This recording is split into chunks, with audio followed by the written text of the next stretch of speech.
damos gracias al Señor por estar una vez más aquí dispuestos para alabar su santo nombre y estudiar su palabra. Vamos a tomar un tiempo para un par de cantos nuevamente, como hacemos cada miércoles, y los invitamos a que canten junto con nosotros. Hemos estado poniendo la letra de las canciones con la intención que ustedes canten también. Así que no tenemos excusa para no alabar al Señor, ¿verdad? Al contrario, tenemos un corazón agradecido por la protección que hemos tenido de parte de Él, la fortaleza que Él es para nuestras vidas. Y vamos entonces a cantar un par de alabanzas agradeciendo al Señor su amor y su gracia.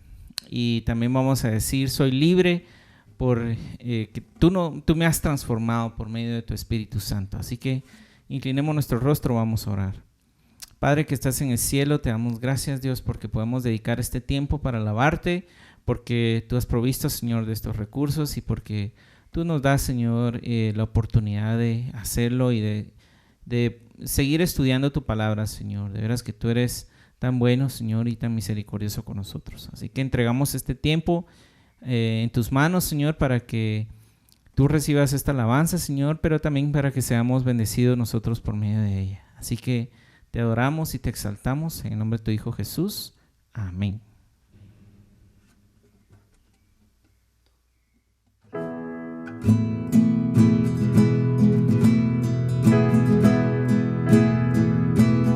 Rompiste mis cadenas, rompiste mis cadenas y tu gracia me cubrió. Me transformas con tu espíritu y tu gracia me cubrió. Tu mano me alcanzó con salvación, libre soy, libre soy, me redimiste y ahora libre soy. Rompiste mis cadenas y tu gracia me cubrió. Me transformas con tu espíritu y tu gracia me cubrió. Tu mano me alcanzó con salvación. Dile: libre soy, libre soy, me redimiste y ahora libre soy. Sí, soy libre, libre soy, libre soy, me redimiste y ahora libre soy. Dile: mi Dios, te agradecemos. Dios, te agradecemos por tu gracia y por tu amor. Mi Dios, te agradecemos por tu gracia y por tu amor. Mi Dios, te agradecemos por tu gracia y por tu amor. Tu mano me alcanzó con salvación, libre soy, libre soy, me redimiste y ahora libre soy. Oh, sí, soy libre, libre soy, libre soy, me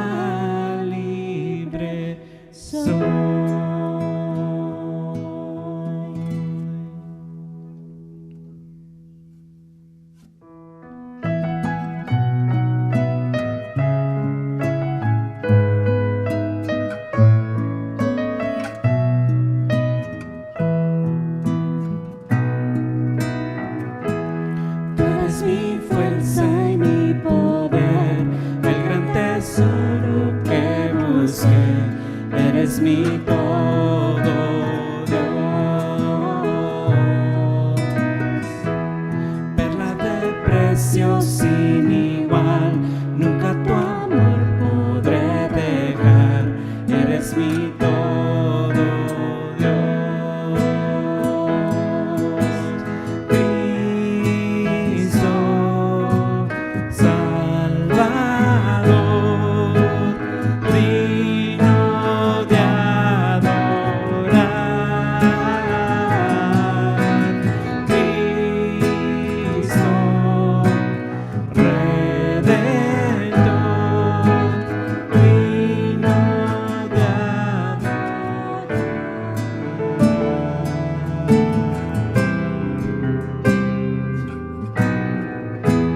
Diste tu vida y en la cruz resucitaste en mí, Jesús. Eres mi todo, Dios. En necesidad o en tentación, tú me sostienes, mi Señor. Eres mi todo, Dios. Cristo, Salvador, digno de adorar. Cristo, Redentor, digno de adorar.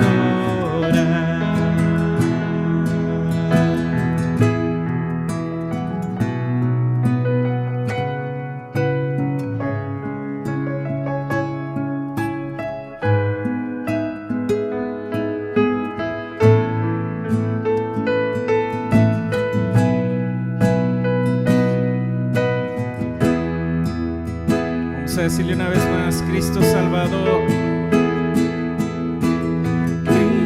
Cristo Salvador, digno de adorar. Cristo Redentor, digno de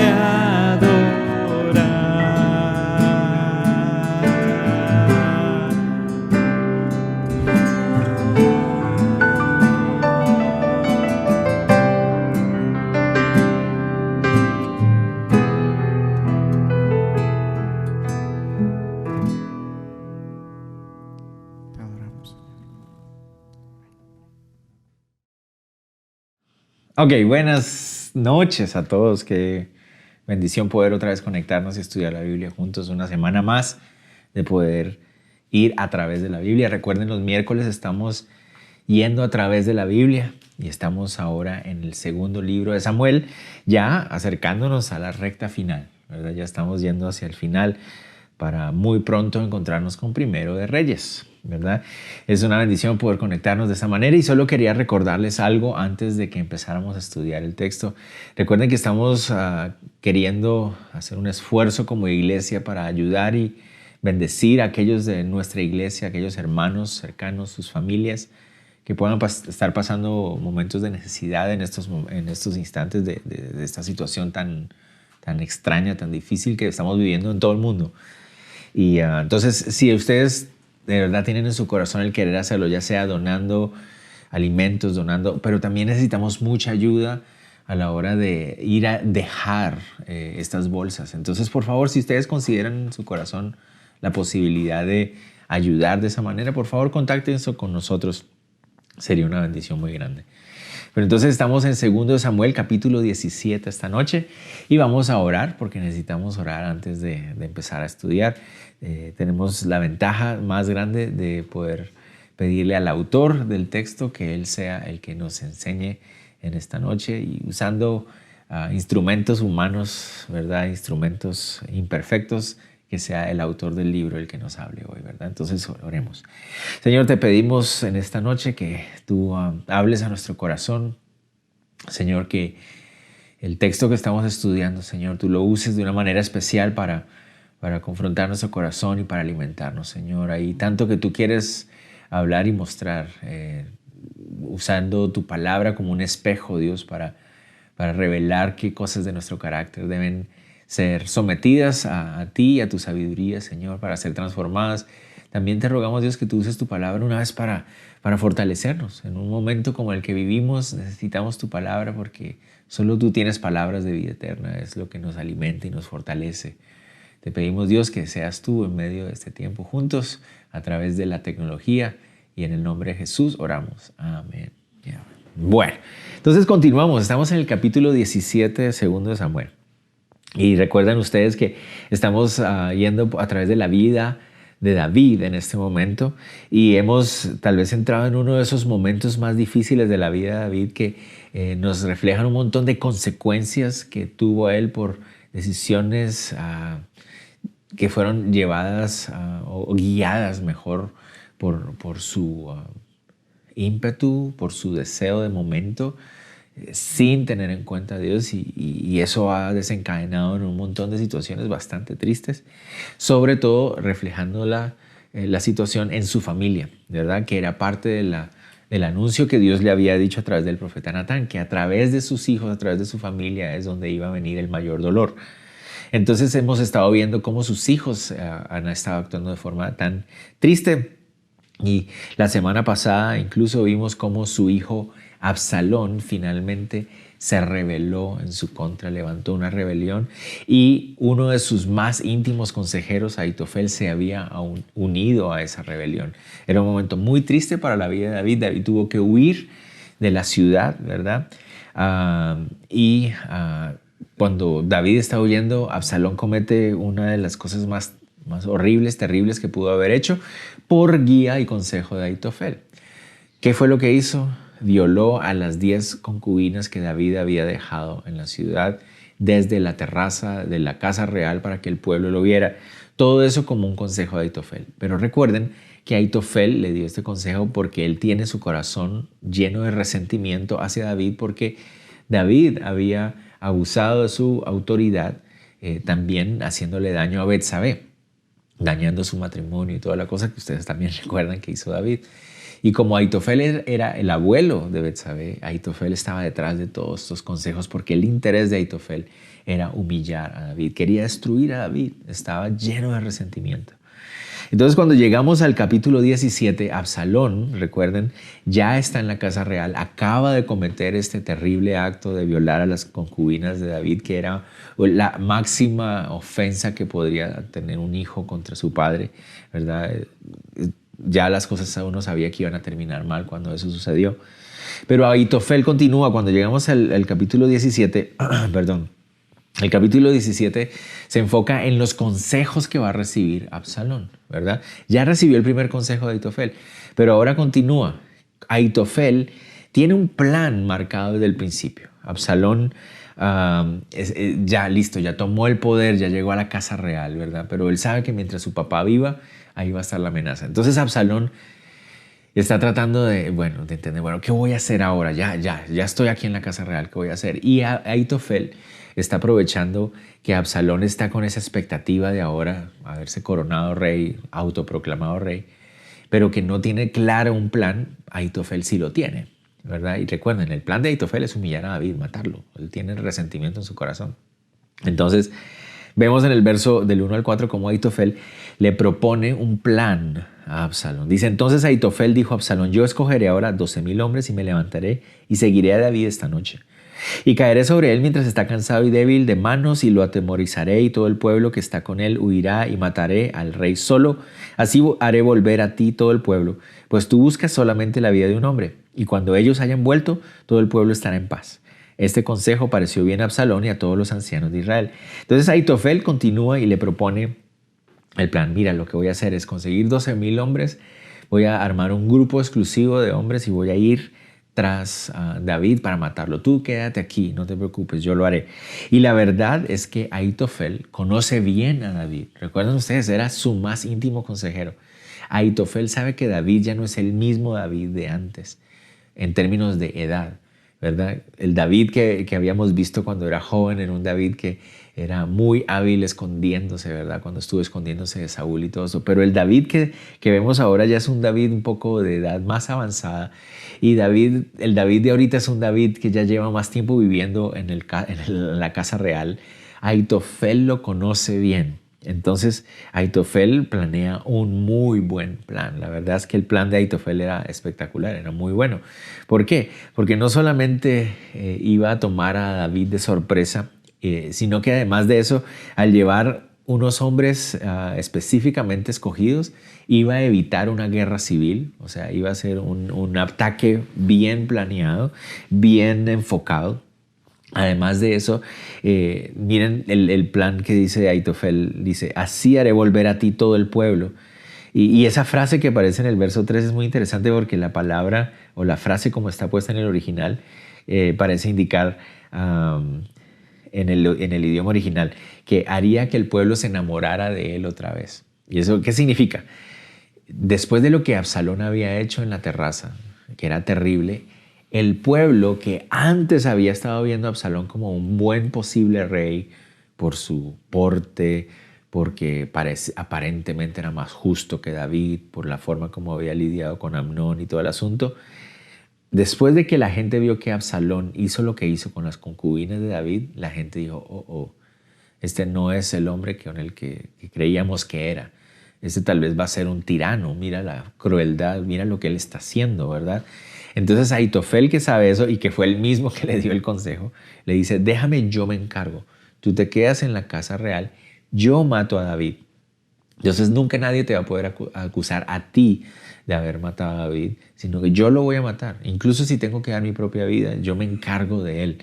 Para que la gente diga, no, pues Absalón no mató a David, ¿verdad? Es como la idea es, tú quédate aquí, no te preocupes, yo me voy a encargar. Aitofel en este momento está tan lleno de resentimiento que a él no le importa incluso morir en el esfuerzo. O sea, él quiere ir y buscar a David y matarlo. Aunque él muera en el camino también, no le importa.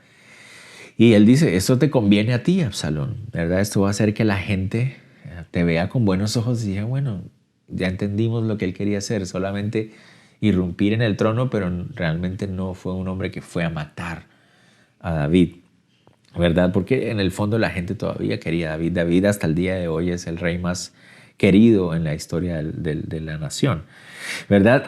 Y además de eso, iba a permitirle a Absalón, hay otro puntito por ahí. Bueno, la idea es que eso era un buen plan para Absalón. El plan de Aitofel realmente era muy adecuado, estaba muy enfocado. Y ese es el otro punto al que iba a ir. Realmente, Aitofel es un hombre sabio, muy inteligente.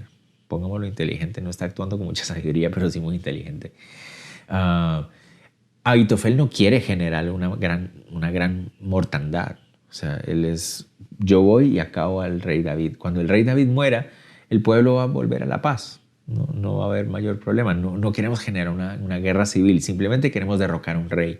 Es lo que Aitofel está planteándole a Absalón. Y a Absalón en ese momento le parece muy buena la idea, ¿verdad? Dice que a él le pareció bien y a todos los ancianos de Israel también les pareció una buena idea. Pero aquí es donde hay algo muy interesante. En el versículo 5 hay algo muy interesante que vamos a explicar más adelante al final en el versículo 14. Dijo Absalón, llamad también ahora a Usai arquita para que asimismo oigamos lo que él dirá. Perdón. Entonces, Absalón en ese momento, no sabemos por qué, él decide llamar al otro consejero de David. ¿Se acuerdan? Aquel amigo de David que salió para irse con él en el Monte de los Olivos, que David le dijo, mira, tú estás muy grande en edad, es mejor que te quedes aquí y seas de influencia para Absalón. Bueno, aquí está, interesante. Absalón manda llamar a Usai y le pregunta, ¿tú qué opinas acerca de este consejo? Entonces miren lo que sucede. Cuando Usai vino a Absalón, le habló a Absalón diciendo, así ha dicho Aitofel, ¿seguiremos su consejo o no? Di tú.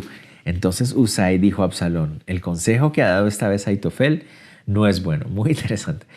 Yo creo, aunque el texto no lo dice ahí, pero creo yo que cuando Usai escucha el plan de Aitofel, él siente temor por David. O sea, Husai sabe que es muy buen plan el de Aitofel. Husai también conoce a David y él dice, si Aitofel logra salirse con la suya, es posiblemente el final de la vida de David. Y yo me puedo imaginar que se puso frío cuando escuchó el plan que había propuesto Aitofel, porque él sabía que era muy efectivo, era muy bueno. Pero él dice, el plan que ha dicho Aitofel, en esta ocasión no es muy bueno, ¿no? Ya empieza a tratar de influenciar la mente de Absalón diciéndole, no es muy bueno el plan.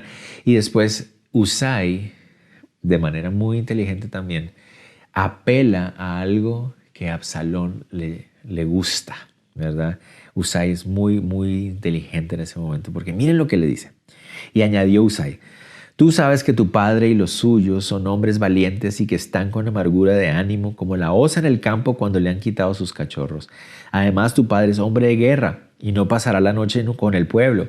He aquí él estará ahora escondido en alguna cueva o en otro lugar. Si al principio cayeran algunos de los tuyos, quien quiera que lo oyere dirá, el pueblo que sigue a Absalón ha sido derrotado. Y aún el hombre valiente, cuyo corazón sea como corazón de león, desmayará por completo, porque todo Israel sabe que tu padre es hombre valiente y que los que están con él son esforzados.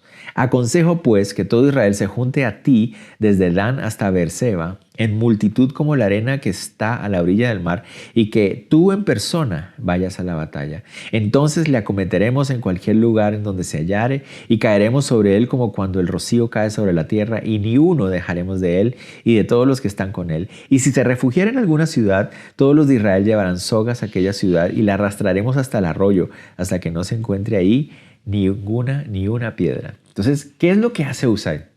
Bueno, Husai recurre a recordarle a Absalón las proezas de David cuando era joven. ¿No? Miren, le dice, tú sabes que tu padre y los suyos son hombres valientes que han hecho esta clase de cosas. Se escondían en las cuevas, eran hombres valientes, muy buenos para la batalla, ¿verdad? Y es cierto, los hombres de David eran tremendamente valientes, pero ya David no es el mismo de antes. Pero Husai usa esa imagen que seguramente Absalón había crecido con esas historias de su padre escondiéndose en las cuevas, ¿verdad? Él había nacido en Hebrón justo después de esa época en que David había estado en las cuevas y había vencido filisteos y todo el asunto, ¿verdad? Entonces, Husai le dice, tú sabes, ¿verdad? Y eso me llama mucho la atención, el hecho de que Aitofel y Husai conocían bien a David, pero Absalón no. Eso es una de las cosas más tristes tal vez del asunto, es que esto nos muestra la mala relación que tenían Absalón y David. Y es parte de la responsabilidad de David como padre, ¿verdad? Porque Absalón realmente no sabe cómo es su padre en ese momento. Aitofel y Husai sí sabían que David ya no era el mismo de antes por edad y por muchas otras cosas más, pero Absalón no lo conoce realmente. Pero Husai, aprovechando esa mala relación que tienen ellos dos, apela a su orgullo, ¿verdad? Porque Absalón en ese momento tiene esa ansiedad por demostrar que él es más fuerte que su padre. Eso es lo que él quiere. Él quiere demostrar que él es más fuerte. Él quiere demostrar que él es mejor rey. Él quiere demostrar que él es más justo que su padre. Entonces Husai usa eso y le dice a Absalón, mira, yo creo que es mucho mejor plan que tú reúnas a todos los hombres que son leales a ti en toda la nación. Dan era lo más norte, Beerseba era lo más sur. Entonces le dice, de toda la nación, reúne a todos los hombres que son leales a ti para que todo el mundo se dé cuenta cuánta gente te apoya, para que David se dé cuenta que hay más gente que te apoya a ti que a él. Esa es la idea detrás del asunto, ¿verdad? Y dice, y ve tú directamente, tú derrota a tu padre para que todo el mundo se dé cuenta. Todo el mundo sabe cuán valiente es David. David es un hombre que mata gigantes, que mata filisteos, que hace esto y que hace lo otro. Ve tú personalmente y demuéstrale a David, porque si Aitofel fracasa, la gente va a decir, no, mire, ¿qué clase de revolución es esta que en la primer ataque que hacen pierden? ¿Verdad? No. Tú levanta a toda la gente que te apoya y ve y demuéstrale a tu padre que tú eres el más fuerte. Entonces empieza a apelar al corazón orgulloso de Absalón, ¿verdad? El plan de Husai entonces es animar a Absalón a que haga alarde de que cuánta gente lo apoya, ¿verdad? Y para que sea él mismo el que derrote a David, ¿no? Y eso nos hace recordar que es muy fácil ponerle una trampa a un hombre orgulloso, ¿verdad? O a una mujer orgullosa. Lo único que necesitas es alimentar su ego y después esa persona caerá solita, ¿verdad? Y eso es algo que nos enseña la Biblia. Entonces tengamos cuidado. Cuando nosotros estamos tan enfocados en nosotros mismos, somos tan vulnerables a caer y a tropezar, ¿verdad? La Biblia no lo dice constantemente, ¿verdad? Justo antes de la caída está la altivez del espíritu. Un hombre, una mujer arrogante se cree muy grande, muy fuerte y es la persona más vulnerable a tropezar y a caer. Por otro lado, la Biblia nos dice que si tú te humillas en las manos del Señor, Él, puedes descansar en Él. Él es el que te guardará, Él es el que te levantará. No hay mejor lugar y lugar más protegido para uno estar como creyente que en humildad bajo la mano poderosa de Dios. Pero si estás orgulloso, eres el más vulnerable de todo. Fue muy fácil, ¿verdad? Era solo empujar un poquito a Absalón en su orgullo y él iba a caer, ¿verdad? Muy inteligente Husai. El plan de Ahitofel era el más adecuado, si lo vemos desde el punto de vista de lo que quería lograr. Enfocado, se ahorraban recursos, se ahorraban hombres, no le daría tiempo a David para reagruparse ni para prepararse, se evitaría una guerra civil, o sea, era un muy buen plan. Pero Husai, actuando con sabiduría y mucha inteligencia, apela a la arrogancia de Absalón, ¿verdad? Que estaba totalmente entregado a la idea de humillar a su padre. Recuerden, Absalón acaba de violar a las 10 concubinas de David. Él estaba con esa adrenalina de, sí, yo quiero demostrarle a mi padre quién soy. A él estaba totalmente entregado a su arrogancia. Entonces, Husai usa eso, ¿verdad? Husai sabe que David ya no es el mismo en su juventud y sabe que Absalón realmente no conoce a su padre, ¿verdad? La relación estaba rota. Y Husai apela al orgullo de la arrogancia de Absalón y las cosas parece que le funcionan muy bien, ¿verdad? Nos dan ustedes también que Husai incluso alimenta más la arrogancia de Absalón, planteándole como una historia medio fantasiosa, ¿no? O sea, le dice, mira, y si David se refugia en una ciudad amurallada, con sogas arrastramos la ciudad hasta el río. O sea, eso me parece ahí que él como que exagera un poco la situación como para decir, mira, nosotros somos mucho más fuertes que David y no hay forma en que él se vaya a poder oponer a nosotros o el que nos vaya a poder enfrentar. Y noten ustedes también que me llama mucho la atención, ver en el verso 12, el Husai se hace uno con Absalón, le dice, entonces le acometeremos, en plural, ¿verdad? Y caeremos, queriéndole decir, yo estoy contigo. Este es un consejo en el que yo estoy pensando en ti, ¿verdad? Y entonces Absalón cayó, ¿verdad? Cayó. ¿Quién estaba guiando todo este momento? Obviamente la mano soberana de Dios, ¿verdad? La clave está aquí. Miren, dice en el verso 14. Entonces Absalón y todos los que Israel dijeron, y todos los de Israel, perdón, dijeron, el consejo de Husai arquita es mejor que el consejo de Ahitofel. Y dice el texto, porque Jehová había ordenado que el acertado consejo de Ahitofel se frustrara para que Jehová hiciera venir el mal sobre Absalón, ¿verdad? ¿Recuerdan ustedes cuando David iba saliendo en el monte de los olivos y llegaron las noticias de que Ahitofel se había unido a la revolución de Absalón?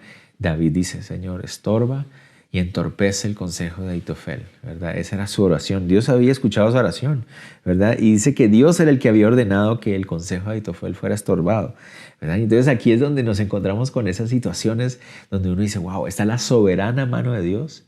Dios estaba obrando ahí, pero también está la libertad de estos hombres de tomar decisiones.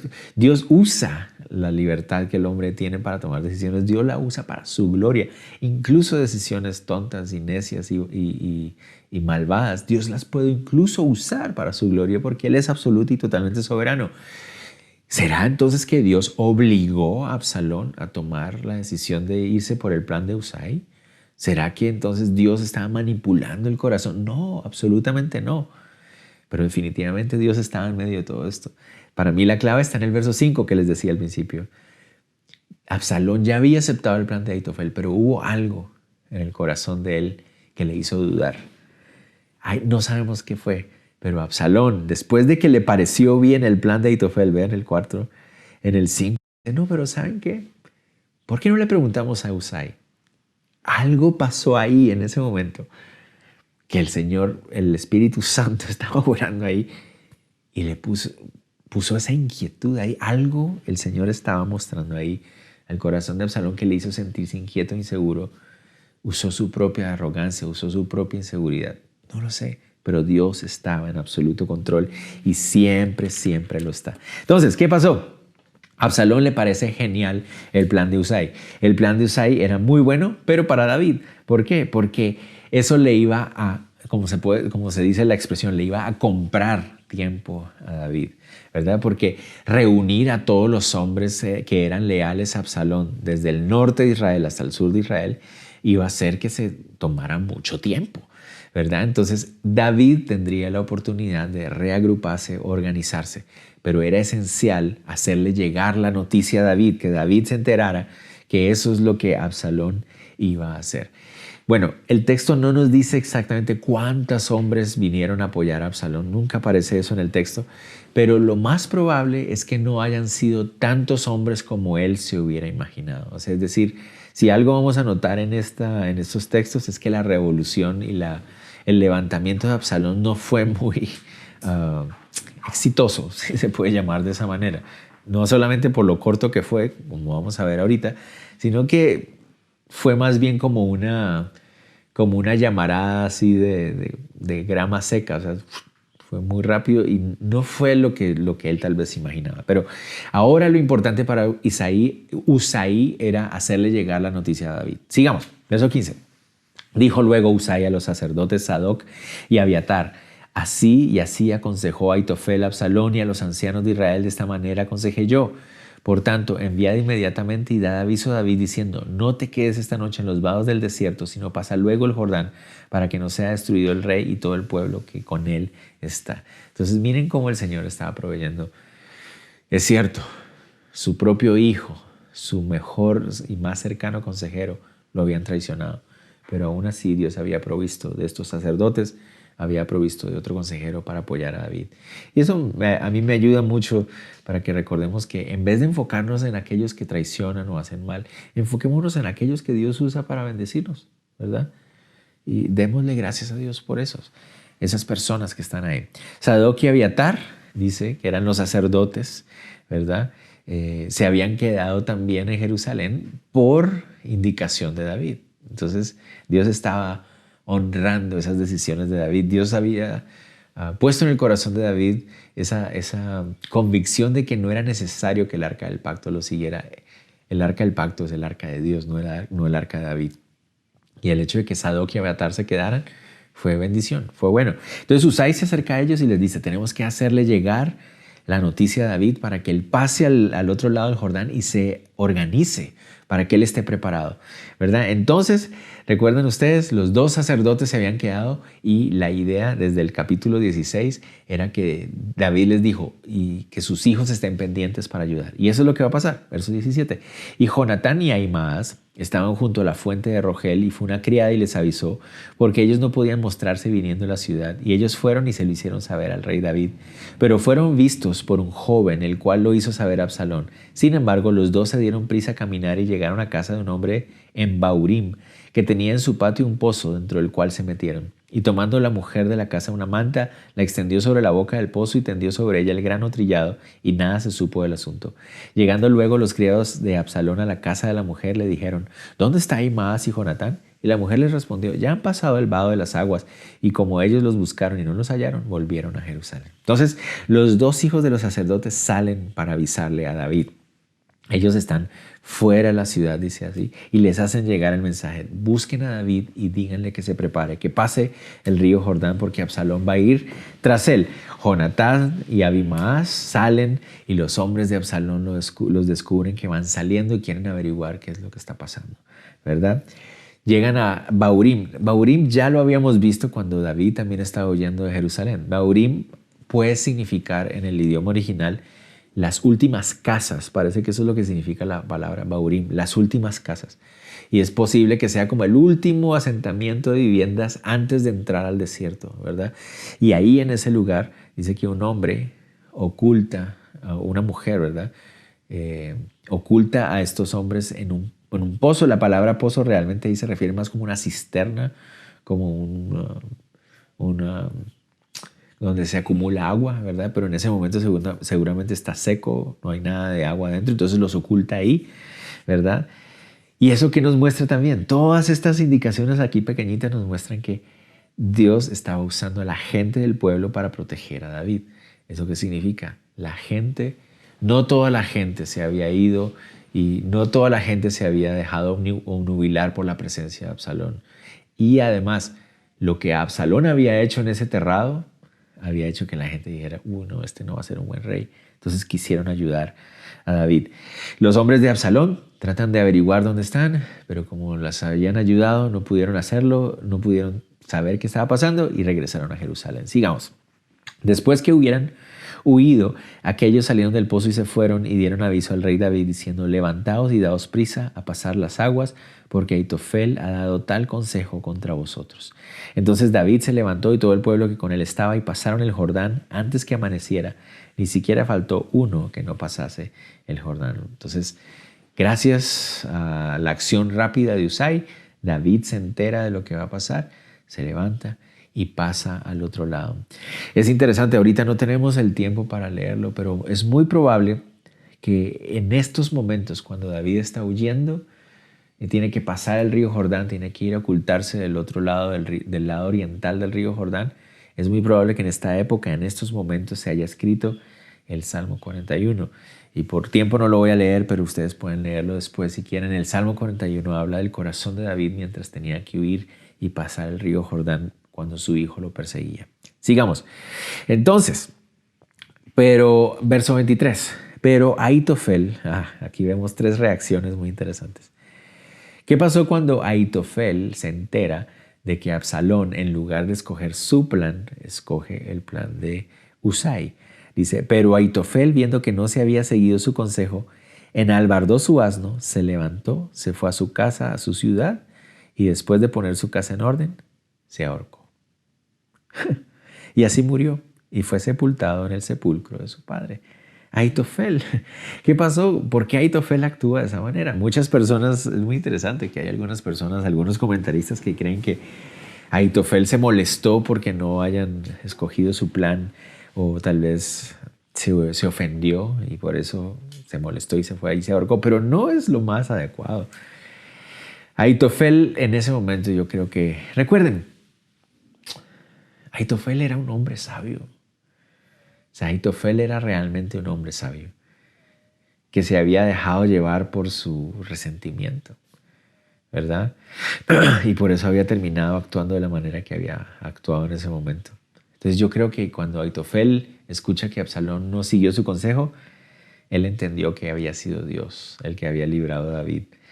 Ahitofel estaba seguro que su plan era el mejor. Él lo sabía.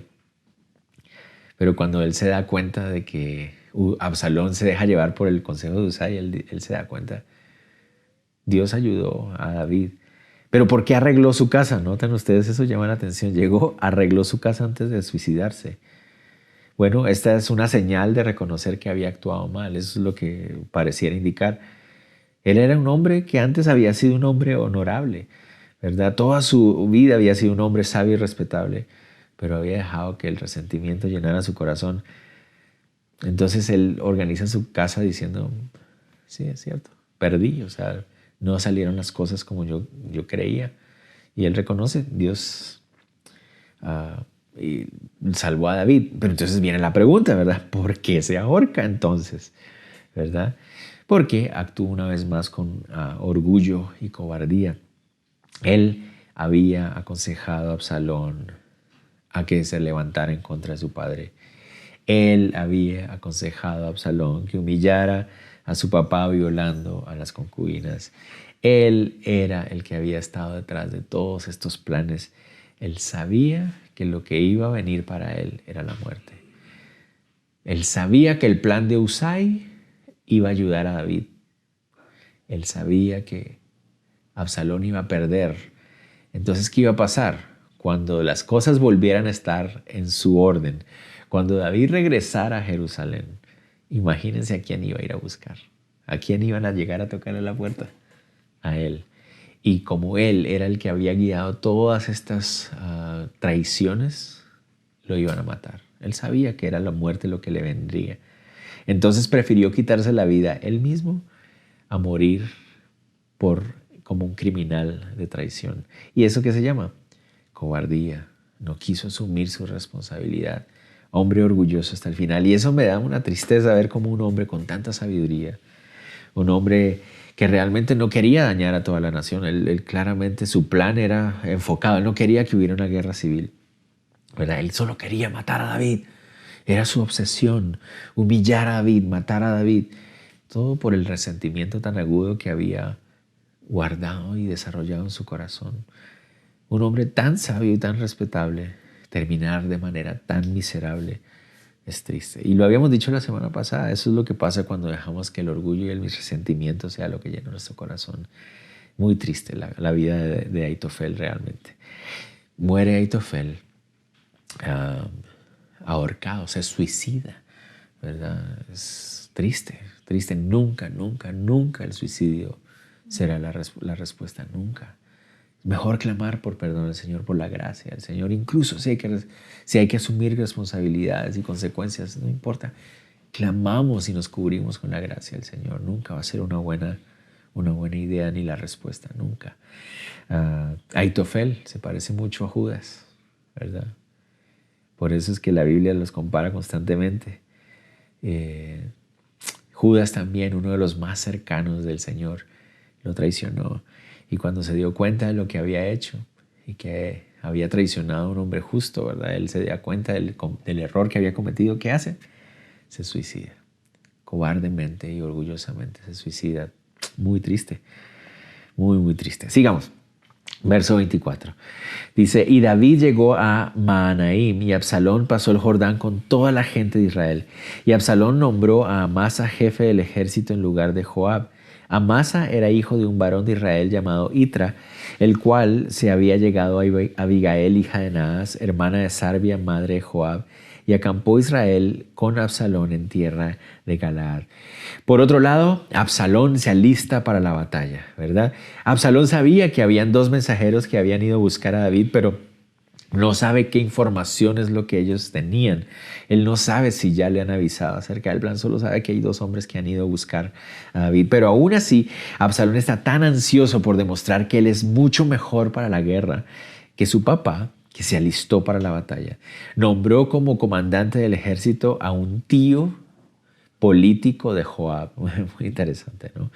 En el idioma original pareciera ser que este hombre, Amasa, que aparece ahí, no es israelita, sino ismaelita. No lo sé, pero puso a cargo del ejército a un hombre extranjero, familiar de Joab, para ir en contra de él. Bueno, no es extraño, o sea, todos en Judá eran familia de alguna manera, ¿verdad? Entonces, es increíble, ¿no? Cuán fácilmente tantas personas en Israel se dejaron engañar por Absalón para ir en contra de David. Se dejaron llevar por palabras engañosas, por el carisma de Absalón, ¿verdad? Tan fácilmente, después de que Dios había usado tanto a David para formar una nación tan especial como Israel en ese momento, la gente se dejó llevar por palabras engañosas, por el carisma de una persona. Y no es tan diferente a lo que pasa hoy en día también. Es fácil como las personas a veces se dejan llevar por eso también. No es tan diferente hoy en día. Pero entonces Absalón se alista para ir a la batalla. Ahí dice que era hijo de un varón de Israel llamado Itra. Cuando yo lo vi, yo pensé en el Irtra. Y, cuánto extrañamos ir al Irtra. Cualquier Irtra, ¿verdad? Pero bueno, algún día, si Dios quiere, regresaremos algún día a visitar los parques. Verso 27. Luego que David llegó a Mahanaim, Sobi, hijo de Naas y de Rabá, de los hijos de Amón, Maquir, hijo de Amial, de Lodebar y Barzilai, Galadita y de Rogelim, trajeron a David y al pueblo que estaba con él camas, tazas, vasijas de barro, trigo, cebada, harina, grano tostado, habas, lentejas, garbanzos tostados, miel, manteca, ovejas, quesos de vaca, para que comiesen, y ya me dio hambre, porque decían, el pueblo está hambriento y cansado y sediento en el desierto. Una vez más lo que les decía, vemos, aquí está la valentía y la lealtad de los hombres de David, pero tenemos que reconocer, ya no son los mismos de antes, ya son hombres de edad más avanzada, no están cansados, fatigados por el desierto, normal, ¿verdad? La edad ya había afectado a David, pero Mientras que Absalón está levantando un ejército para ir en su contra y traicionarle, Dios está levantando un grupo de hombres aparentemente de mucho dinero, ¿verdad? De muchos recursos para ayudar a David, para expresarle su lealtad, para expresarle generosidad al rey. Y esto nos vuelve a recordar eso. Sí, es cierto, hay personas que nos van a hacer daño. Sí, es cierto, hay personas que nos van a ofender, ¿verdad? Que nos van a traicionar incluso. Es parte de la vida. Uno, hay que tener cuidado de no ser uno el que traiciona, para empezar. Y dos, y si te traicionan, enfócate en aquellas personas que Dios pone a tu lado que sí son leales. A veces cometemos el error de, como el dolor es tan fuerte por la traición, nos enfocamos en el que traicionó. ¿Cómo es posible que este me haya traicionado? Cuando tenemos a 4 o 5 personas alrededor que están siendo leales, generosas, amorosas, enfócate en darle gracias a Dios por esas y deja que el Señor se encargue del que ha traicionado, ¿verdad? Y David estaba experimentando la bendición de estos hombres. Nos llama la atención Maquir, ¿verdad? Aquí aparece Maquir, hijo de Amiel. ¿Por qué nos llama la atención? Porque ese es el hombre que había estado cuidando a Mefiboset antes de que David lo encontrara. Y Maquir había estado muy agradecido con David cuando David llevó a Mefiboset a vivir a Jerusalén. Y aquí vemos que esa amistad continuó. Otro nombre que nos llama la atención, Barzillai Gaaladita. Cuando David ya está en sus últimos días y ya está a punto de morir, él va a hablar muy bien de este hombre, ¿verdad? Entonces hay amistades que se generaron ahí o que ya venían de antes, muy importantes para David. Dios le proveyó a David de familias que pudieran darle y sostenerlo en medio de esta situación tan difícil. Y Dios hace eso. En momentos difíciles siempre Dios usa una persona, 2 personas, a veces el que menos te imaginas, para sustentarte y animarte, ¿verdad? Seamos esas personas también. Seamos esas personas. Continuemos. Entonces se va a armar una gran batalla. Triste, muy triste, ¿verdad? En cuestión de días, David tuvo que huir de la ciudad capital y su hijo Absalón había llegado para autoproclamarse rey. Gracias al consejo de Usai, ahora se levantaba una gran batalla, ¿verdad? Donde Absalón querría demostrar que él es más fuerte y más poderoso que su padre. Vamos a ver qué pasa. Verso 1 y 2 del 18, perdón. David pues pasó revista al pueblo que tenía consigo y puso sobre ellos jefes de millares y jefes de centenas.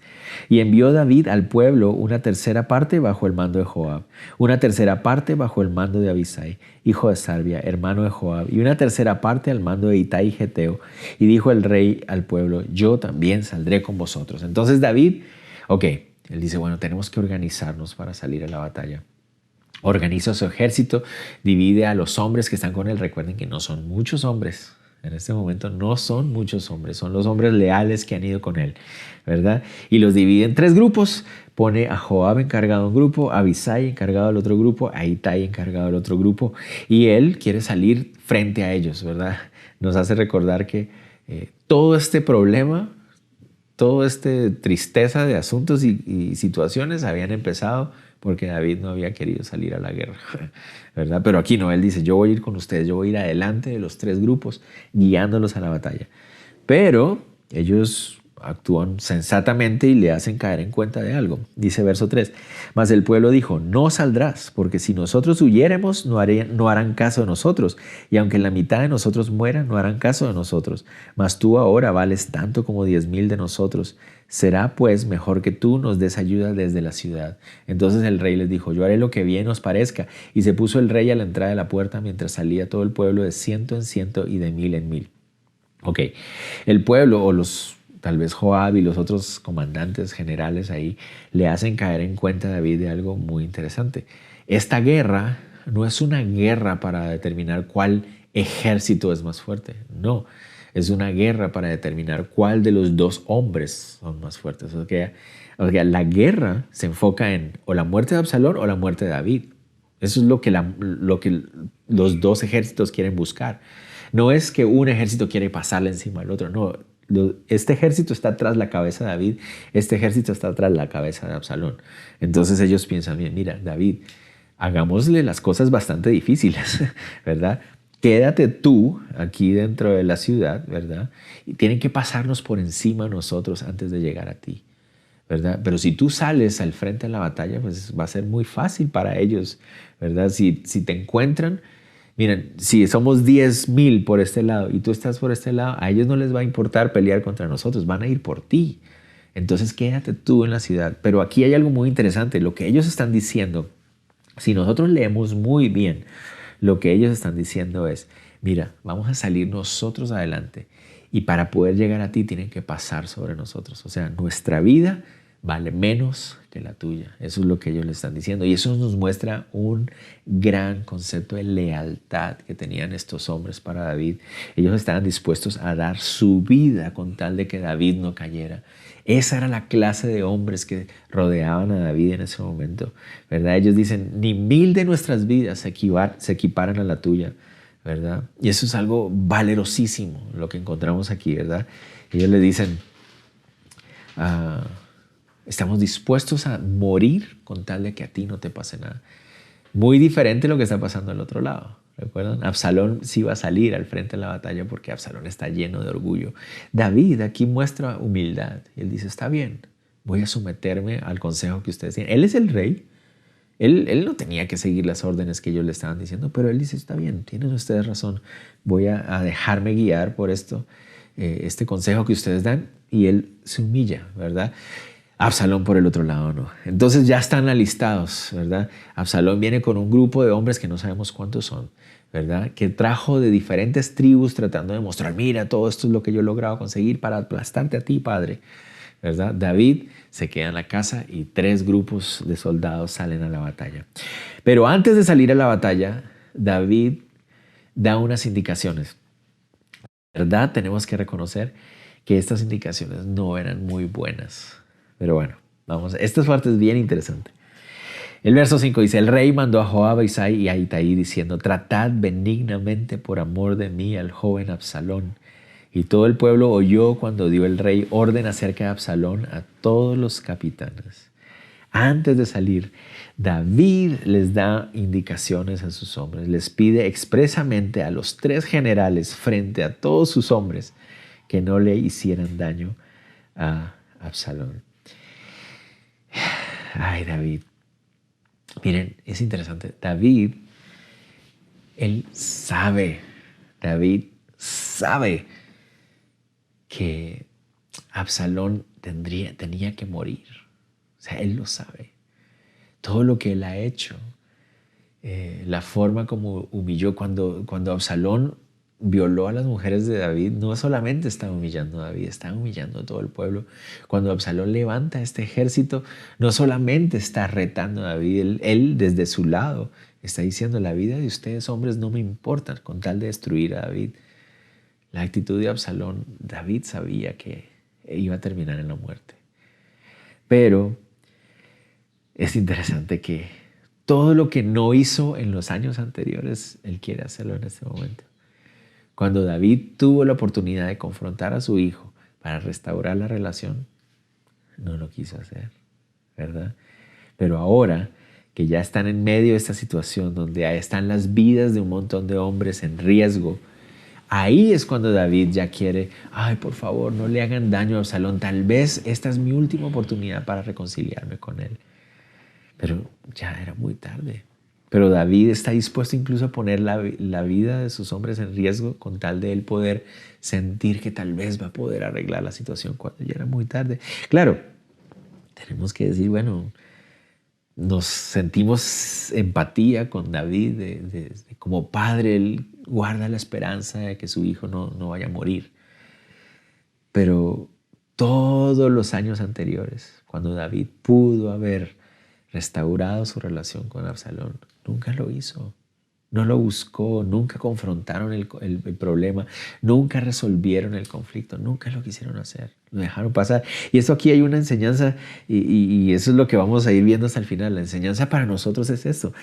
Nunca pensemos que los conflictos interpersonales se arreglan solos, sobre todo como familia. Muchas veces cometemos ese error con tal de no tener un momento difícil, con tal de no tener una conversación incómoda, con tal de no tener una reunión compleja, ¿verdad? A veces nosotros como que no, dejémoslo aquí. Dejemos que se arregle solo, que se arregle solo. Nunca se arreglan solos.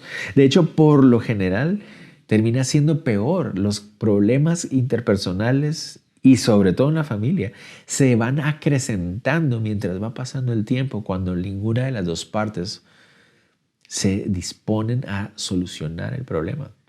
David y Absalón desde tiempo atrás pudieron haberse sentado y hablar, y hubiera sido tal vez una reunión difícil, dura, donde no hubiera sido muy dolorosa y todo, pero se hubiera podido solucionar. Pero ahora ya era demasiado tarde, ¿verdad? David se aferraba a la esperanza de que Absalón, al verse derrotado, tal vez cambiara de actitud, ¿verdad? O él tal vez ahorita sí quisiera reunirse con Absalón y decirle, hijo, no, arreglemos la situación, pero ya todo se había dejado llevar de manera tan extrema que era muy difícil que se pudiera solucionar la situación. Entonces, la indicación que él hace en ese momento es una indicación de padre cuando su ejército quería verlo como rey, ¿no? Y eso es otra cosa muy, muy dolorosa, que nosotros tenemos que entender que a veces cuando tenemos que asumir ciertas responsabilidades de liderazgo, tienes que buscar y cuidar el bienestar de la gente a la que estás sirviendo por encima de tu propia situación. Y a veces es muy difícil hacer eso, ¿verdad? A veces es muy difícil. La gente a la cual tú estás guiando, tu familia, en el ministerio de la iglesia, ¿verdad? No tienen la culpa de tus propios fracasos, ¿verdad? O de tus propios errores. Entonces ahí es donde es muy difícil manejarlo. Claro, Absalón también es responsable de su propio corazón. Él también debió haberse arrepentido antes. Él también debió haber buscado a su padre. Eso es cierto. Pero aquí el enfoque es David, que no hizo su trabajo como padre, que no quiso solucionar el problema. Y entonces esta indicación que está en el verso 5 iba a ser un estorbo para los hombres de David, ¿verdad? Porque imagínense cómo es salir a la guerra, ¿verdad? Cuando tu jefe te dice, mire, si te encuentras con el enemigo, no lo mates. Pero él sí me va a querer matar a mí. O sea, mi enemigo me viene a arrasar, a matar. A él no le importo yo. Para ese enemigo yo soy un estorbo y simplemente me va a querer matar con tal de llegar a David. Pero si yo me lo encuentro, no lo puedo atacar. No lo debo matar. Era muy difícil para ellos como soldado. Entonces David aquí no pensó muy bien esta indicación, ¿verdad? Pero la dice abiertamente y Joab, Abisai y Itai lo escucharon y no se quejaron, no dijeron nada y vamos a ver qué va a pasar. Verso 6. Salió pues el pueblo al campo contra Israel y se libró la batalla en el bosque de Efraín. Y cayó ahí el pueblo de Israel delante de los siervos de David y se hizo allí en aquel día una gran matanza de 20,000 hombres. Y la batalla se extendió por todo el país y fueron más los que destruyó el bosque aquel día que los que destruyó la espada. Muy interesante. Entonces, pareciera ser muy interesante. ¿Por qué? Porque, a ver, Absalón está en el sur con Jerusalén. David ahora está, perdón, aquí está Absalón, aquí está David en el lado oriental del río Jordán, pero la guerra se da en esta área más al norte de Jerusalén, del lado, pareciera ser que es los hombres de David llevan la guerra a ese lugar. Es como que ellos hubieran dirigido para que la guerra fuera ahí, muy inteligentes también, porque esa es la zona donde hay más árboles, hay más, lo llama el bosque de Efraín. No nos imaginemos un bosque con grandes árboles, ¿verdad? En Israel no hay muchos árboles, aunque se dice que en esa época habían más de los que habían ahorita, ¿verdad? Pero no son grandes arbolones, no. El bosque de Efraín se refiere a una gran extensión de tierra donde habían muchos árboles, pero también hay mucha zona rocosa donde hay montañas, hay colinas, ¿verdad? Entonces, ahí dice que salieron a la guerra y murieron 20,000 hombres. Muy interesante. ¿De qué bando murieron? ¿Notan ustedes? No dice. ¿Y sabe por qué no dice? Porque todos son del mismo bando. Que eso es lo más triste del asunto, ¿verdad? No es importante saber cuántos cayeron de cada lado porque todos eran del mismo lado. Los que iban con Absalón y los que estaban con David, todos son israelitas. Por eso no se dice de qué bando era cada uno, ¿verdad? Qué triste, ¿verdad? Todos eran parte del mismo pueblo. Y tal vez este era el mayor crimen de Absalón hasta este momento.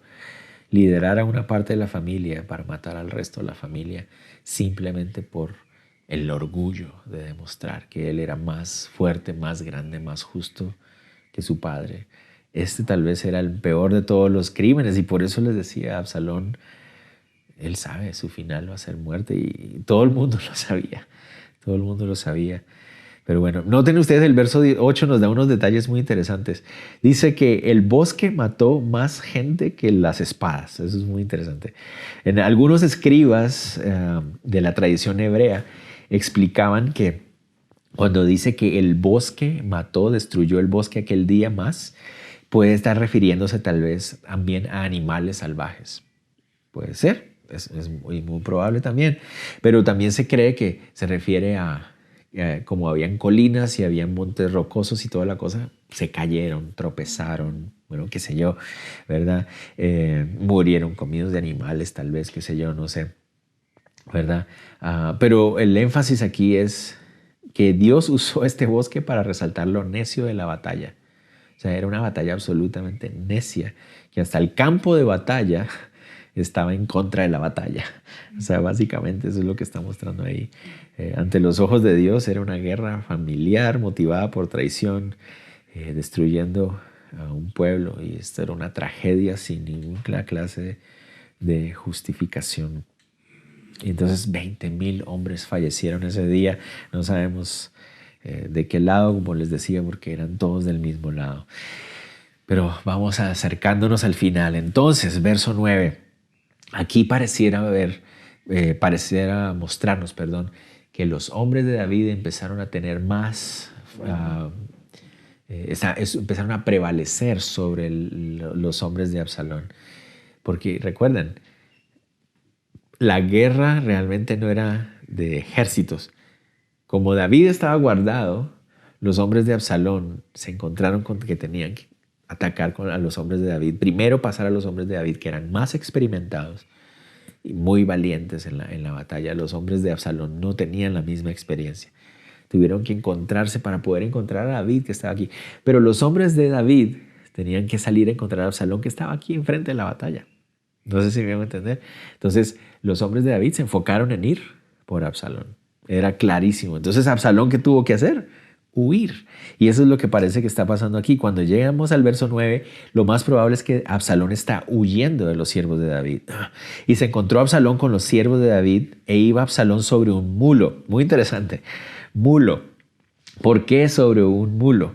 ¿Verdad? Porque la palabra mulo ahí se refiere a lo que ustedes y yo sabemos, un mulo, ¿verdad? Es una mezcla entre caballo y burro, ¿verdad? O burro y yegua, mejor. Y entonces el mulo es un animal mucho más adecuado para esa clase de terreno. ¿Por qué digo esto? Porque recuerdan cuando empezamos en el capítulo 15, Absalón estaba con sus caballos y sus carros, ¿verdad? Se estaba mostrando grande. Pero lo más probable es que fueron los hombres de David los que llevaron la guerra a ese lugar. Y esa es la razón por qué en Israel no hay carros, no usaban carros. El terreno en Israel no era propicio para tener carros, ni caballos, ni nada de eso. Pero Absalón, como quiere mostrarse, él es probablemente el único que está montado en un mulo, porque el mulo era más adecuado para esa clase de terreno. Entonces, lo más probable es que Absalón viene huyendo en su mulo, y hay mulas muy buenas para esta clase de actividad, y de repente se queda, dice, y el mulo entró por debajo de las ramas espesas de una gran encina y se le enredó la cabeza de la encina, y Absalón quedó suspendido entre el cielo y la tierra, y el mulo en que iba pasó delante. Entonces el mulo se metió entre un árbol o varios árboles, qué sé yo, no sé cuántos árboles, y de repente el cabello de Absalón, ¿verdad? Se le queda enredado en una de estas ramas. Y recuerden ustedes, lo habíamos dicho, Absalón era conocido por su gran cabellera, se enorgullecía de ella, solo se la cortaba una vez al año y aparentemente faltaba mucho. o no sé cuánto tiempo había pasado desde la última vez que se la había cortado, pero quedó colgando ahí de una de las ramas, ¿verdad? Y quedó colgando ahí. Aquí hay algo muy, muy interesante también que tenemos que tener en cuenta. Según las leyendas judías, ¿verdad? Eso no lo dice el texto, pero según las leyendas judías se dice que Absalón, en lugar de tomar su espada y cortarse el cabello, que era la forma más fácil de escapar, trató de soltarse porque no quería cortarse el cabello. Qué sé yo, no sé si eso haya sido real o no, pero es muy interesante. Si eso pasó así, Las leyendas judías dicen que el orgullo de Absalón era tal que él prefirió tratar de soltarse retorciéndose que cortarse con su propia espada el cabello, que hubiera sido la forma más fácil de escapar, ¿verdad? Entonces, viéndolo uno, avisó a Joab diciendo: he aquí, he visto a Absalón colgado de una encina. Una encina, ¿qué árbol es eso? Yo sé que ustedes están muriendo por saber qué árbol es eso. Sí. Yo sé, yo los conozco, ¿verdad? El árbol es el árbol terebinto. Saber. Pero continuemos. Absalón está colgado y seguramente uno de los hombres que estaba tras persecución de Absalón lo encuentra y lo ve y le avisa a su general. ¿Por qué? Porque él escuchó cuando David le dijo a los generales: no lo vayan a matar. Entonces él dice: está vivo, voy a avisarle a mi general para que mi general lo agarre, lo aprese y lo llevemos para donde David. Y Joab respondió al hombre que le daba la nueva: y viéndolo tú, ¿por qué no lo mataste luego allí echándolo a tierra? Me hubiera placido darte ciclos de plata, 10 ciclos de plata y un talabarte. Entonces el soldado se sorprende cuando Joab le dice: ¿por qué no lo mataste de una vez? Si estaba ahí, lo hubieras matado de una vez. Mira, si lo hubieras matado sin ningún problema, te hubiera dado una gran recompensa y te hubiera ascendido, ¿verdad? La palabra talabarte, ¿verdad? Otra vez, yo sé que ustedes están muriéndose por saber qué significa talabarte. Se refiere a un cinto militar, ¿verdad? Que representaba un ascenso. Te hubiera subido el rango, te hubiera dado una gran recompensa si lo hubieras matado de una vez. El soldado se sorprende, ¿verdad? Porque el soldado escuchó la indicación de David y el hombre dijo a Joab: aunque me pesaras 1000 ciclos de plata, no extendería yo mi mano contra el hijo del rey, porque nosotros oímos cuando el rey te mandó a ti y a Abisai y a Itai diciendo: mirad que ninguno toque al joven Absalón. Por otra parte, habría yo hecho traición contra mi vida, pues que al rey nada se le esconde y tú mismo estarías en contra. Él dijo: si lo hubiera matado... Yo escuché al rey cuando les dijo eso: yo no voy a traicionar al rey. Y dos, si yo lo hubiera matado, hubiera desobedecido no solamente la orden del rey, sino que hubiera pasado sobre la autoridad tuya, general Joab. Me hubieran matado. O sea, yo no voy a hacer algo como eso, ¿verdad? Pero Joab dice: yo no voy a perder el tiempo discutiendo con usted. Dice: no malgastaré mi tiempo contigo. Y tomando 3 dardos en su mano, los clavó en el corazón de Absalón, quien estaba aún vivo en medio de la encina. Entonces encuentran a Absalón todavía retorciéndose ahí. Y dice 3 dardos, que muy probablemente se refiere a unas lanzas cortas, lanzas pequeñas. Y se las lanza y se las clava. La palabra corazón que aparece ahí no necesariamente se refiere al órgano vital que bombea sangre, sino se refiere al torso de Absalón. Entonces es muy probable que lo hirió, pero no lo hirió de muerte, tal vez de manera superficial, ¿verdad? Sin dañar un órgano vital. Y cuando los hombres de Joab ven lo que él hizo, su general le lanza 3 lanzazos a Absalón. Entonces 10 jóvenes escuderos de Joab rodearon e hirieron a Absalón y lo mataron. No nos queremos imaginar lo que hicieron ahí estos 10 hombres ahí, 10 jóvenes. Entonces Joab tocó la trompeta y el pueblo se volvió a seguir a Israel porque Joab detuvo al pueblo. Joab tocó la trompeta diciendo: se acabó la guerra, ¿verdad? Recuerden, el propósito de los 2 ejércitos era destruir al líder del otro ejército. David estaba escondido y guardado en su ciudad, protegido. Absalón había caído. No había necesidad de seguir peleando. ¿Notan ustedes eso? Solo por 2 hombres todo el pueblo estaba muriendo. Eso es lo triste de ver a veces los gobernantes que tenemos muchas veces. Debemos orar por ellos, pero es muy triste cuando líderes, ya sea en la iglesia, ya sea en el gobierno, por su orgullo personal, ponen en riesgo a tantas personas alrededor, ¿verdad? Y muere. Se acabó la guerra. Tomando después a Absalón, le echaron a un gran hoyo en el bosque y levantaron sobre él un montón muy grande de piedras y todo Israel huyó, cada uno a su tienda. Joab se aseguró de enterrar a Absalón en cualquier hoyo que encontraron ahí, ni siquiera lo cavaron, ¿notan ustedes? Se encontraron un hoyo ahí, lo echaron ahí y le pusieron piedras y ya. Lo que Joab quería era evitar que a David le diera por hacerle una sepultura oficial o alguna cosa así, ¿no? Joab actuó de una manera controversial también. Un joven con gran potencial, Absalón, murió sin ninguna clase de honra por la decepción y el dolor que sintió cuando la violación de su hermano de su hermana, perdón, se había arraigado en él un corazón tan arrogante y endurecido que lo había llevado a este final tan triste. Pero ¿qué tal de esta decisión de Joab? Muy controversial, ¿verdad? Porque por un lado tenemos que reconocer que tenía razón. Absalón debía morir, no solamente por lo que había hecho, sino por lo que representaba para los soldados que habían estado dispuestos a dar la vida por David, ¿verdad? Pero por otro lado, sabemos que Joab desobedeció abiertamente la orden de su rey. Había menospreciado su autoridad en público frente a los soldados. Esta es una decisión muy controversial de Joab. Tenía razón, pero había actuado mal. Y eso me llama la atención, que muchas veces nosotros podemos hacer lo mismo. Podemos tener razón en nuestra argumentación, pero actuar mal mientras la defendemos. Es muy interesante, ¿verdad? A veces el Señor ha puesto en mi corazón eso de, mira, Luis, sabes que tenías razón en lo que estabas diciendo, pero yo no te mandé a que tengas razón, yo te mandé a que ames y mueras por los demás. Y no, uy, Señor, sí tienes razón. Muchas veces puedo tener razón en mi argumento, puedo tener razón en lo que justifico, pero estar actuando mal en la forma en cómo lo estoy haciendo, ¿verdad?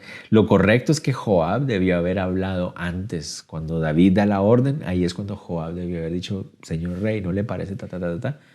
Pero Joab actuó mal en este caso y menospreció la autoridad de su rey, aunque era leal a él. Menospreció la autoridad de su rey. Y además de eso, ¿no recuerdan ustedes que finalmente fue Joab el que quiso convencer a David que llevara de regreso a Absalón a Jerusalén? Él era parte del problema también, ¿verdad? Entonces, Joab actúa con una convicción completa de que su acción había sido la más adecuada y también sabe que David seguramente no le iba a llamar mucho la atención. Ustedes dirán, ¿pero por qué? Bueno, si ustedes recuerdan, ya vimos una vez en que Joab mató a sangre fría a un hombre llamado Abner y David solo se molestó, pero no le hizo nada más. Entonces, aparentemente Joab dice, yo hablo con él después. Y eso también es muy triste. Y eso nos habla del corazón de Joab, como les decía, un hombre muy leal, un general, un hombre de guerra, pero no era un hombre muy de carácter de Dios realmente. Terminemos el verso ahí, el 18, ya para enfocarnos en la parte final. Y en vida Absalón había tomado y erigido una columna, la cual estaba en el valle del rey, porque había dicho, yo no tengo hijo que conserve la memoria de mi nombre, y llamó a aquella columna por su nombre, y así se ha llamado columna de Absalón hasta hoy. Absalón antes había levantado una columna en su nombre. Muy interesante. Dice ahí que lo había hecho porque no tenía hijos, aunque segundo Samuel 14:27 nos dice que tenía 3 hijos varones. No sabemos qué pasó con ellos, si murieron, algo había sucedido con los hijos o había levantado la columna antes de tener los hijos. No sabemos, pero es muy posible que Absalón haya levantado ese monumento por querer guardar su nombre y lo único que quedó de Absalón fue un monumento a su orgullo, tristemente, porque murió sin honra. Sigamos. Entonces Ahimaas, hijo de Sadoc, dijo, correré ahora y daré al rey las de que Jehová ha defendido su causa de la mano de los enemigos. Joab respondió, hoy no llevarás las nuevas, las llevarás otro día, no darás hoy la nueva porque el hijo del rey ha muerto. Y Joab dijo a un etíope, ve tú y di al rey que has visto. Y el etíope hizo referencia ante Joab, y corrió. Entonces Ahimaas, hijo de Sadoc, volvió a decir a Joab, sea como fuere, yo correré ahora tras el etíope. Y Joab dijo, hijo mío, ¿por qué has de correr tú? No recibirás premio por las nuevas. Mas él respondió, sea como fuere, yo correré. Entonces le dijo, corre. Corrió pues Ahimaas. Entonces, ¿qué pasó? Cuando se acaba la guerra, ya, finalmente acabó la guerra, Ahimaas, ¿se acuerdan? Uno de los hijos de los sacerdotes, el sacerdote Sadoc, él quiere darle la noticia a David. ¿Por qué? Porque Ahimaas está contento. O sea, de hecho, todos estaban contentos. Ya murió Absalón, se acabó la guerra, ya no tenemos que preocuparnos de nada. Yo quiero ir a avisarle a David de que se acabó la guerra, de que su hijo traicionero y malvado ha muerto y todo. Entonces Joab dice, no, ustedes no conocen a David como yo lo conozco. David obviamente no va a tomar esto como una buena noticia. No lo tienes que hacer. Hay unos que creen que Ahimaas quería ir a hacerlo para ganar una recompensa, como Joab le está diciendo. Pero Joab le dice, no te van a dar ninguna recompensa. Ahimaas, yo creo más bien que él quiere ir a contarle a David que han ganado la victoria, ¿verdad? Es lo que él quiere ir a contarle a David, hemos ganado. Pero Joab le dice, no, mejor que vaya un etíope. Y le da la orden al etíope, pero Ahimaas aún así quiere correr. Dale, corre. Sigamos leyendo. Entonces, Ahimaas dice que corrió, ¿verdad? Y por el camino en la llanura y pasó delante del etíope. Ahimaas era mucho más rápido que el etíope, ¿verdad? Y eso que los etíopes son buenísimos en las maratones y todo eso, increíble. Pero bueno, y David estaba sentado entre las dos puertas. Son los keniatas, ¿verdad? Los que son los buenos en las...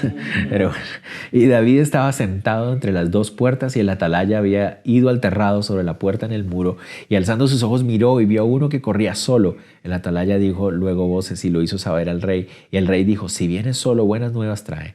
En tanto que él venía acercándose, vio el atalaya a otro que corría y dio voces al atalaya del portero diciendo, he aquí otro hombre que corre solo. Y el rey dijo, este también es mensajero. Y el atalaya volvió a decir, me parece el correr del primero como el correr de Ahimaas, hijo de Sadoc. Y respondió el rey, ese es hombre de bien y viene con buenas nuevas. Entonces Ahimaas dijo en voz alta al rey, paz. Y se inclinó a tierra delante del rey y dijo, bendito sea Jehová Dios tuyo, que ha entregado a los hombres que habían levantado sus manos contra mí, el rey, contra mí, señor el rey. Y el rey dijo, ¿el joven Absalón está bien? Entonces, noten ustedes, Ahimaas, cuando Joab le dice, mira, Ahimaas, no hagas el esfuerzo de ir. David está enfocado en su hijo. Él no va a recibir esto como buenas noticias, aunque para todos nosotros son buenas noticias, para él no lo va a hacer. Ahimaas dice, no importa, yo quiero ir. Está bien, dale. Entonces pareciera ser que Ahimaas, él en su mente dice, no, imposible que David no vaya a alegrarse. Llega, David, rey, señor mío, mira, Dios nos dio la victoria. Y lo primero que le pregunta a David es, ¿y mi hijo está bien? Y ahí es cuando Ahimaas se da cuenta, Joab tenía razón. Entonces Ahimaas decide, mejor no le digo nada. Dice, vi yo un gran alboroto cuando envió Joab al siervo del rey y a mí tu siervo, mas no sé qué era. Le dice, no, la verdad prefiero no hablarte de tu hijo. Y el rey dijo, pasa y ponte ahí. Y él pasó y se quedó de pie. Luego vino el etíope, pobrecito el etíope. Él no conoce bien a David y le dice, reciba nuevas, mi señor el rey, que hoy Jehová ha defendido tu causa de las manos de todos los que se habían levantado contra ti. Rey, hemos ganado la victoria. Y el rey dice, sí, ya sé, pero, ¿y el joven Absalón está bien? Y el etíope le dice, Señor, como aquel joven sean todos los enemigos de mi rey y todos los que se levanten contra ti para mal, que se mueran todos los que te quieren atacar. Y David se llenó de dolor. Dice, entonces el rey se turbó. Eso se refiere, se conmocionó su corazón. Y subió a la sala, a la puerta y lloró. Y la palabra lloró ahí literalmente no se refiere a que se le salieron las lágrimas. No, ahí se refiere a que estaba llorando, a un moco tendido llorando, gritando, diciendo... Yendo decía así, hijo mío, Absalón, hijo mío, Absalón. ¿Quién me diera que muriera yo en lugar de ti, Absalón, hijo mío, hijo mío? Empieza a llorar David. ¿Por qué llora David?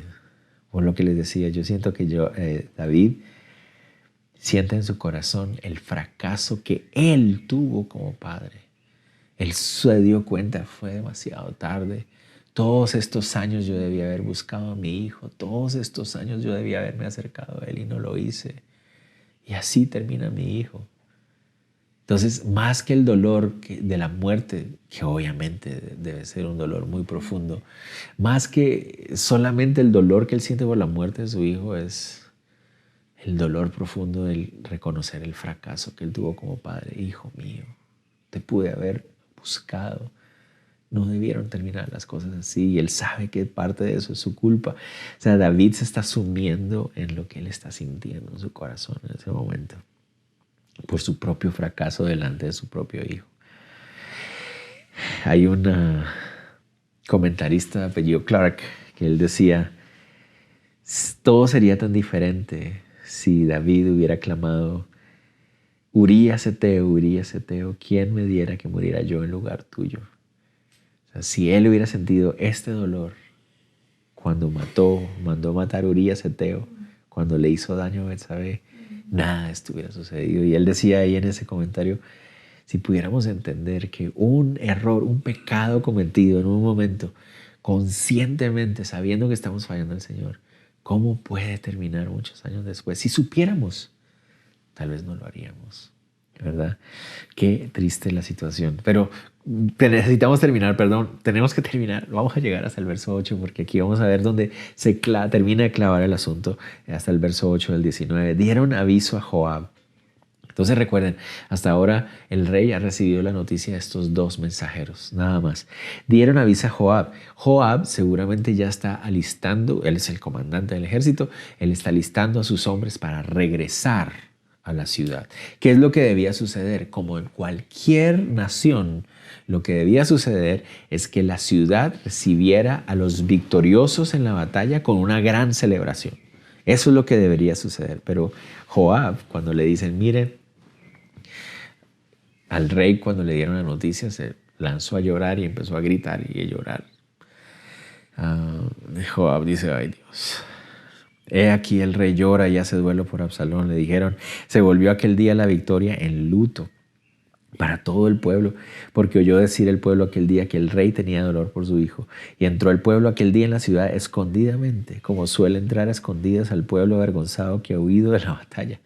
En lugar de venir con gran victoria, todo el pueblo regresó como que, espérate, estuvimos dispuestos a dar la vida por David, logramos la victoria, protegimos su vida, protegimos su reino, pero aún así el rey está triste por lo que hicimos. O sea, ¿cómo es posible esto? La gente dice que entró a escondidas, los soldados entraron avergonzados, habían entregado su propia vida, habían arriesgado su propia vida por el nombre del rey, pero el rey estaba enojado, triste por ello, o no enojado, pero estaba decepcionado y triste por lo que había sucedido. Entonces, dice, mas el rey cubierto el rostro clamaba en alta voz. ¿Imaginan? Los hombres entraban a la ciudad mientras escuchaban al rey gritando y llorando desde la parte de arriba de su casa. Hijo mío, Absalón, Absalón, hijo mío, hijo mío. Entonces Joab, ay Dios, este Joab es tremendo, Joab. Joab vino al rey en la casa y le dijo, hoy has avergonzado el rostro de todos tus siervos. Yo me lo imagino, obviamente la Biblia no está diciendo eso, pero yo me lo imagino como que, ¿qué te pasa, David? Mira lo que estás haciendo. Hoy has avergonzado el rostro de todos tus siervos que hoy han librado tu vida y la vida de tus hijos y tus hijas y la vida de tus mujeres y la vida de tus concubinas, amando más a los que te aborrecen y aborreciendo a los que te aman.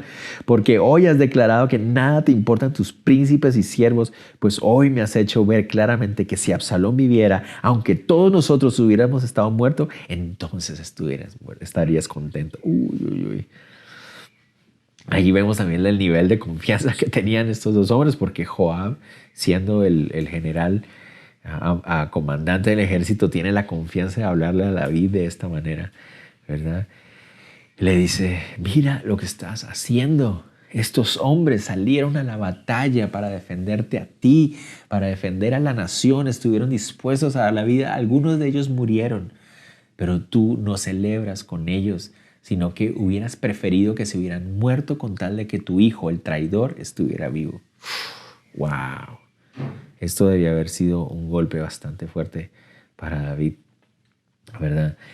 Entonces le dice Joab, ya para terminar, levántate pues ahora y ve afuera y habla bondadosamente a tus siervos, porque juro por Jehová que si no sales, no quedará ni un hombre contigo esta noche, y esto te será peor que todos los males que te han sobrevenido desde tu juventud hasta ahora.